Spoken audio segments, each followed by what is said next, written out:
In today's video, I'm going to teach you how to set up your VAT details in Xero. Let's make sure everything is configured correctly so you can handle your business taxes with confidence.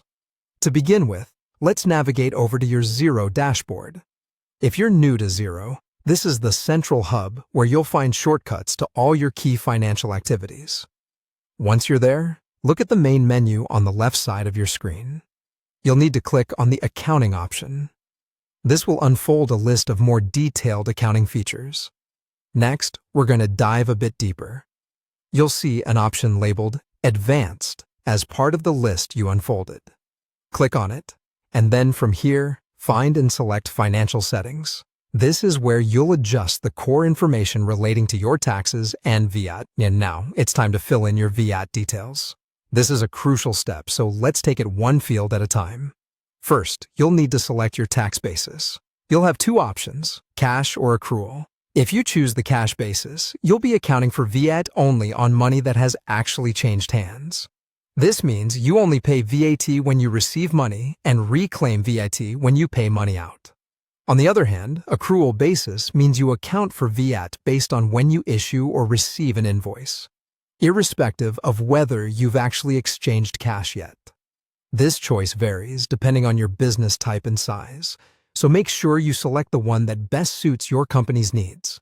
Next, there's a space to enter your VAT registration number.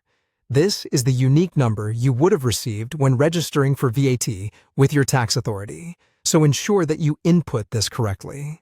The number helps to identify your business for tax purposes. After entering your VAT registration number, you'll need to set your tax period. Here, options like monthly or quarterly will appear. Monthly means you'll be preparing and submitting VAT returns every month, while quarterly is done every 3 months. Again, the choice here might depend on your business's cash flow and how frequently you need or prefer to submit your VAT returns. So be sure to select the period that aligns with your business operations.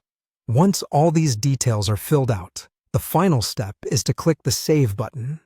This will store all your settings, ensuring your VAT details are correctly configured in Xero. With everything set up, remember to record all your sales and purchase transactions using the correct VAT rates. This step is essential to maintaining accurate financial records and ensuring compliance with tax requirements. Doing this will not only make filing your returns a breeze, but also keep you on top of your business's tax obligations. I hope this guide helps you efficiently set up VAT in Xero. Happy accounting!